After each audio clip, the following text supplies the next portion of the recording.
when they took you from Africa and they banned you from being called Kunta Kinte, Rasul or Muhammad. That's right. When they took us on that westerly course, then they forced us into their names. Teach.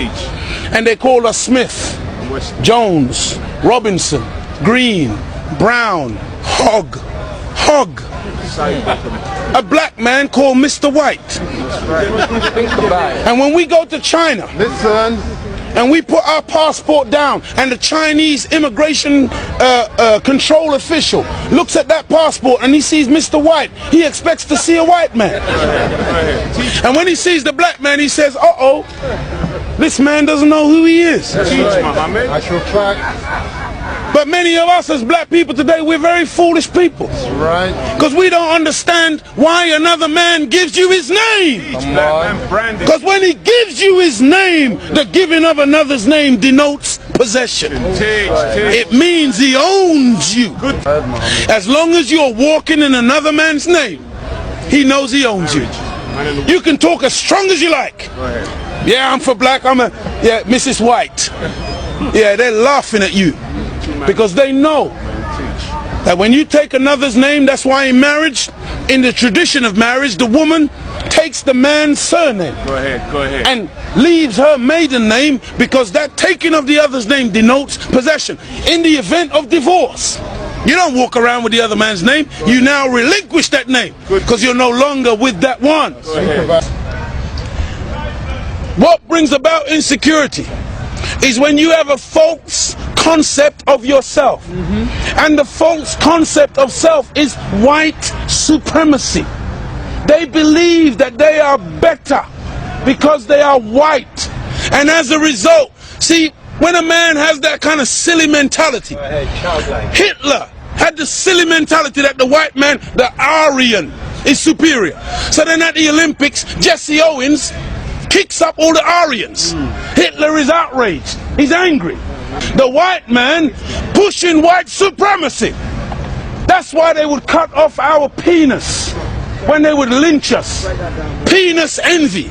They're afraid of the black man because of our potency, because of our manliness. Because when you look at the black man, he's a real man. He's strong. So then they would have us as mandingos, fighting one another. That's why even today, they want to be the heavyweight champion of the world. They can't find a white man to do it.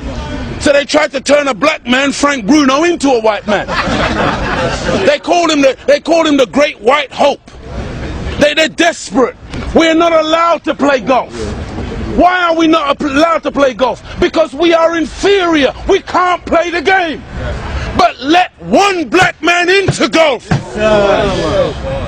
Then all of a sudden there's a tiger in the woods. And he doesn't just play golf, he becomes the master. We're not allowed to play tennis. Let black people into tennis. We go straight to Wimbledon and win it in 1935. A black woman. Now Venus and Serena, they run out of opponents. They have to play each other. The white people cannot compete on an even playing field. They let us into athletics. You can't run like us. You let us into any field of endeavor, we dominate it. So they feel, and they become very afraid of anything that goes contrary. And so every time a black man stands up for black people, Martin Luther King, shot down.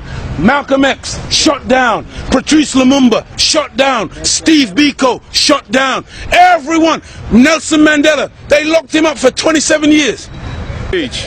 We can count back 400 years of the most brutal treatment. Look, they took my name, my language, my culture. They killed my mother, my father, denied me religion, disallowed me to read or write for over 300 years. Reduced me to the level of an animal where they branded me on my chest, branded me on my buttocks with a branding iron. And they called me 3/5 of a human being in the American Constitution. Is that the act of a human being or the act of a devil? It's for you, you answer it. just calling white people names. No! We're just going on the basis of what we have experienced. Black people were taught to hate ourselves. That's right. Even to this day, many of my people suffer from self-hatred. Teach, Muhammad. And you will see us trying to change our skin color. Teach, Muhammad. When I was born in the 50s, in Jamaica, they would take, like my nose, the mothers would sometimes take the nose and try to squash it, to hate self, that they felt that the baby was ugly if it had thick lips and broad nose and black skin. And so this is in order to counterbalance that degree of self-hatred, there had to be a teaching given by Elijah to black people that would allow us to fall in love once again with ourselves. See, because look, I know you're a wise man, and so you must understand that I'm a baby in wisdom, but I'm not a fool. And he's saying here today that the Caucasian is in fact the oldest group on the planet. I beg to differ. Look, one of the most famous anthropologists is Professor Leakey. And when Professor Leakey went in search of the origin of human beings and human species, he didn't stop very long in Europe. He went to Africa. And the oldest bones and the oldest human beings to this day that you call Zinjanthropus, using the Latin meaning Zin and Xanthropus, meaning a black man, that oldest man, they say, is millions of years old. You went back and found one even older than that. You called her Lucy, a black woman. Go ahead. And every sensible historian, anthropologist today agrees that the black man is the father of human beings. Even your geneticist, Mr. Mendel. Go ahead. You have Mendel's law. Go ahead. Mendel says that light eyes are recessive, light skin is recessive. You can take the recessive, the dark skin is dominant, the dark eyes are dominant. You can take the recessive from the dominant, but you can't get the dominant from the recessive. This is Mendel's law. And so all of your scientists have proved that you can't look. Black is not even a color. That's right. Black is the mother and father of all colors. And if you want a baby, even if the woman is a white woman, the baby has to come out of the triple darkness of her womb. And this is the origin of all life. Within the black, you have the whole color spectrum. But in white, two white people laying down together, they can only produce white. But two black people in darkest Africa can lay down together and produce albino with blonde hair and blue eyes. That's right. Teach, Muhammad. This happens all the time. And so we need to really get these facts correct today and understand that as grey as your hair is, you are listening to your father today. Teach, Muhammad. This is daddy talking. Teach. And we mustn't turn. No, this is true. I'm not mocking.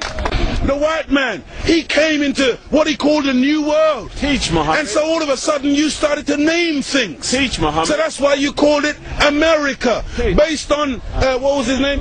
Amerigo Vespucci, a Caucasian. Africa. That's why you called it Africa, based on the European explorer called Africanus.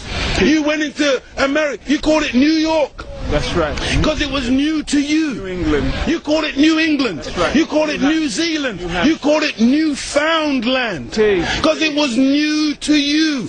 But to us, we were already there. That's why we're called Aboriginals. From Ab, meaning abstracted from the Father. Muhammad. From God himself. Original, meaning the first. But you won't find Caucasian people calling themselves Aboriginal anywhere on the planet. Because you're the new man, Paul Newman. From one blood came all human beings, but we produced you from us. Look at this. Even the word human, you've heard the term of a darker hue. Human, meaning a dark man. Human, a man of color. That's why the topsoil of the earth is called humus. It is the dark organic material that gives life to the earth. Whenever you take away the dark organic material or you denature it, you're left with white granulated sand. Teach. Desert. You want to see those of us who think that white something to glorify in. No. It's a psychological thing with white people where you want to find your place. And your scientists and your historians, they spend so much time asking the question, where do we come from? Because they are puzzled as to your origin. Look at the Chinese, look at the Asians, look at the black people. All of us got dark eyes. All of us got black hair. The only one on the planet who's got ginger hair, blonde hair, brown hair, grey hair, brunette. You are the one that's gone around the world making everything based on colour. You were the one who went into Australia. You were the one who went into South Africa. You were the one who went into Asia and classified people and things based on colour. So that's why this man, Yaqub, he wasn't a madman. He wasn't a mad scientist. He was a good scientist. And the Caucasian person is a person who is anti-nature. That's why when the sun comes out, I'm energized. Me and the sun, we got a relationship. I love the sun. I don't need no sunscreen. I don't get cancer from the sun. Me and the sun have got a good relationship. I love it and it loves me. But white people, you got to put sunblock on. You got to hide from the sun, because now you might get a little melanoma. Part of me on you, that means you're dead.